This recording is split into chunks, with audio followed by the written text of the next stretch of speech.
Good morning friends, to the point में आप सभी का स्वागत है। आशा करती हूँ कि आपकी पढ़ाई अच्छी से चल रही होगी, इकोनॉमी के कॉन्सेप्ट्स क्लियर होते जा रहे होंगे और आप ठीक से रिवीजन कर रहे होंगे। आज की टॉपिक की बात करें तो आज हम लेफर कर्व को डिस्कस करेंगे और इस कर्व में किस चीज़ का रिलेशन डिस्क्राइब किया गया है, टैक्स रेट्स और जो गवर्नमेंट का रेवेन्यू कलेक्शन होता है उसका। तो फ्रेंड्स, जैसे कि आपको पता होगा, चाहे दुनिया की कोई सी भी सरकार हो, गवर्नमेंट हो, उनके लिए टैक्स एक बहुत इंपॉर्टेंट सोर्स ऑफ इनकम होता है और वो अक्सर टैक्स को चेंज करती है, रेट्स को इंक्रीज़ करती है, डिक्रीज़ करती है, डिपेंडिंग अपॉन इकोनॉमिक सिचुएशन या सिनेरियो क्या है। अगर तो ये जो इकोनॉमी रिसेशन में है तो वो टैक्स रेट को कट कर देगी सो दैट स्पेंडिंग बढ़ जाए, और अगर देश में बहुत ज़्यादा इन्फ्लेशन है तो वो टैक्स रेट्स बढ़ा देगी ताकि लोगों के हाथ में कम पैसे रहें और वो कम खर्चा करें, जिससे इन्फ्लेशन कंट्रोल में आ जाए। तो लेफर कर्व जो है वो टैक्स जो रेवेन्यू और टैक्स रेट को डिस्क्राइब करता है, और वो कैसे करता है आप देख लेते हैं। The Laffer curve states that if the tax rates are increase above a certain level then tax revenues can actually fall because higher tax discourages people from working. तो क्या होता है फ्रेंड्स, जब गवर्नमेंट टैक्स रेट इंक्रीज़ करती है, मान लीजिए कि टैक्स रेट पहले 10% था, अब गवर्नमेंट ने टैक्स रेट 20% कर दिया है गुड्स पे। मान लीजिए गुड्स क्या बन रहे हैं, देश में शुगर केन बन रहा है। पहले शुगर केन पे 10% से टैक्स लगता था, मान लीजिए 100 रुपये इसकी MRP है और 100 रुपये पे 10% से टैक्स लगता था। तो जो गवर्नमेंट का रेवेन्यू कलेक्शन कितना हुआ, 10 रुपीज़ हुआ। अब गवर्नमेंट ने अचानक से टैक्स रेट बढ़ा दिया, अब कर दिया 20%, तो कितना हो गया, 20 रुपीज़। कुछ टाइम बाद 25% कर दिया और तो हो गया रेवेन्यू कलेक्शन 25 रुपीज़। तो अगर आप देख रहे हैं तो क्या हो रहा है, टाइम के साथ जैसे जैसे गवर्नमेंट टैक्स रेट बढ़ा रही है, रेवेन्यू कलेक्शन जो है उनका बढ़ता जा रहा है, जो कि किसी भी गवर्नमेंट के लिए बहुत खुश होने वाली बात है। बट जो लेफर कर्व है, इनका लॉजिक ये कहता है कि एक लिमिट के बाद अगर आपने टैक्स रेट बढ़ाया तो लोग डिस्करेज हो जाएंगे काम करने से, या फिर वो दूसरे प्रोडक्ट पे शिफ्ट कर जाएंगे। मान लीजिए कि शुगर केन है, ठीक है, तो अब जब 10% से 20% हुआ था तो शुगर केन जो मैन्युफैक्चरर था और उसके कंज्यूमर्स थे उनको ज़्यादा फ़र्क नहीं पड़ा।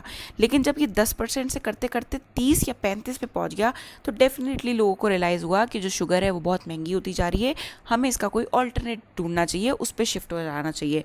तो हो सकता है लोग शुगर फ्री पे या स्टीविया जो एक होता है उसको यूज़ करने लग जाएँ, हनी को यूज़ करने लग जाएँ एज अ स्वीटनर। क्यों? क्योंकि इस पर टैक्स रेट इतना बढ़ चुका था कि अब जो शुगर केन के जो शुगर मैन्युफैक्चरर्स हैं या शुगर इंडस्ट्रीज़ हैं, वो इंटरेस्टेड नहीं है कि वो शुगर केन को शुगर को और बनाए। क्यों? क्योंकि टैक्स रेट बढ़ता जा रहा है। गवर्नमेंट ने सोचा इनिशियली कि टैक्स रेट बढ़ाते जाएंगे, रेवेन्यू कलेक्शन बढ़ता जाएगा। नहीं, एक समय के बाद ऐसा आएगा कि जो शुगर इंडस्ट्री है वो बिल्कुल ठप हो जाएगी। शुगर मैन्युफैक्चरर्स के पास, प्रोड्यूसर्स के पास कोई मोटिवेशन नहीं रहेगा शुगर बनाने के लिए। हो सकता है वो इसके ऑल्टरनेट सोर्स पे शिफ्ट हो जाए। तो लेफर कर्व इसी चीज़ को एक्सप्लेन करता है।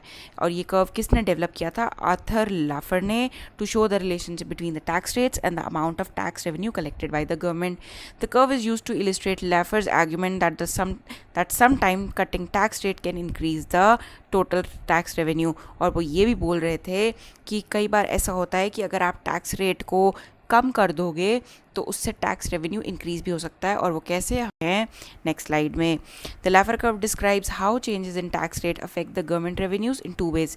तो जो लेफर कर्व है उसको 2 तरीके से समझाया हुआ है, एक शॉर्ट रन में और एक लॉन्ग रन में।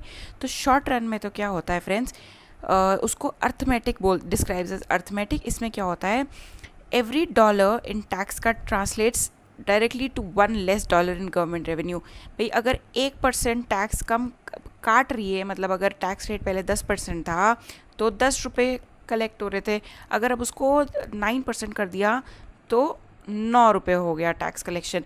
तो every 1% cut in tax rate क्या हो रहा है, उससे फ़र्क 1 रुपये से या $1 से कम हो रहा है टैक्स कलेक्शन। बट अगर इसका लॉन्ग टर्म इफेक्ट देखें ना फ्रेंड्स, तो क्या हो रहा है कि जैसे जैसे गवर्नमेंट टैक्स को रिड्यूस कर रही है तो जो कंज्यूमर्स हैं, जो सिटीजन्स हैं और टैक्स पेयर्स हैं, उनकी जो स्पेंडिंग पावर है वो बढ़ती जा रही है। क्यों? क्योंकि पहले जहाँ सिटीज़न या कस्टमर के हाथ में टैक्स देने के बाद 5 रुपये बचते थे, अब हमने टैक्स रेट कम कर दिया है ना गवर्नमेंट ने, तो अब 6 रुपये बचेंगे। धीरे धीरे हो सकता है वो 7। तो ये जो एक्स्ट्रा जो उनके पास पैसे बच रहे हैं वो हो सकता है किसी जगह इन्वेस्टमेंट कर दे, या उसको वो फिर से मार्केट में जाके स्पेंड करेंगे। और अगर वो स्पेंड करेंगे तो फिर से गवर्नमेंट के पास क्या आएगा, टैक्स का कलेक्शन होगा।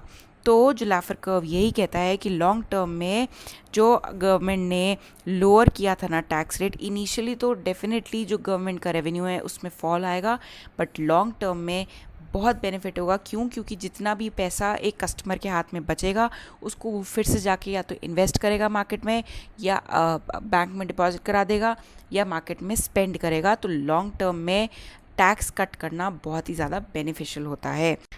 अब इसको एक बार से देख लेते हैं, जो कि मैंने आपको समझाया था कि इनिशियली जब गवर्नमेंट टैक्स बढ़ाती है 10% से 20%, 20 से 30, तो डेफिनेटली टैक्स रेट इंक्रीज़ होता है। बट एक पॉइंट के बाद शुगर केन जो शुगर फैक्ट्री वाले थे वो शिफ्ट कर जाएंगे। क्योंकि वो कहेंगे शुगर बनाना अब बिल्कुल भी बेनिफिशियल नहीं है, इतना ज़्यादा टैक्स रेट हो गया है, हम इसके ऑल्टरनेट पे शिफ्ट हो जाते हैं। तो जो शुगर से आने वाला टैक्स रेवेन्यू था वो ऑलमोस्ट ज़ीरो या नेगेटिव हो जाता है। तो देखिए जब 15% टैक्स रेट था तो कितना टैक्स रेवेन्यू हो रहा था, इतना। 50% जब किया तो कितना हो रहा था, ये इतना। एक पॉइंट आएगा जब पीक पहुंच जाएगा, 54% टैक्स रेट था और रेवेन्यू हुआ इतना। अब जैसे ही 54% के बाद इन्होंने टैक्स रेट बढ़ाया, जैसे कि आप देख रहे हो कि मान लीजिए ये 60% या 85% कर दिया, तो टैक्स रेवेन्यू क्या हुआ, देखो फिर से घटना चालू हो गया। टैक्स रेवेन्यू इस तरफ शिफ्ट हो गया, मतलब घटने लग गया। यहाँ पे अगर ये 100 था तो ये फिर से 90 की तरफ आ गया। तो क्या इससे कंक्लूड हुआ कि टैक्स रेट्स अगर हम एक लिमिट से ज़्यादा बढ़ाएंगे शॉर्ट टर्म में तो क्या होगा, अचानक से रेवेन्यू बढ़ जाएगा, लेकिन लॉन्ग टर्म में इसके इल इफ़ेक्ट्स हैं कि जो मैन्युफैक्चरर्स हैं या तो लोग शुगर को कंज्यूम करना छोड़ देंगे, इसके ऑल्टरनेट पे शिफ्ट कर जाएंगे, या जो इसका मैन्युफैक्चरर है वो इतने डीमोटिवेट हो जाएंगे कि वो इसकी फैक्ट्री बंद करके इसके ऑल्टरनेट थिंग्स को प्रोड्यूस करने लग जाएंगे। सो फ्रेंड्स, बहुत ईजी सा टॉपिक था, बहुत ही लॉजिकल था। आई होप आपको ये क्लियर हो गया होगा, कोई कन्फ्यूजन रहने की कोई गुंजाइश छोड़ी नहीं है मैंने। So friends, this is all for the today's video. Thank you your patience listening.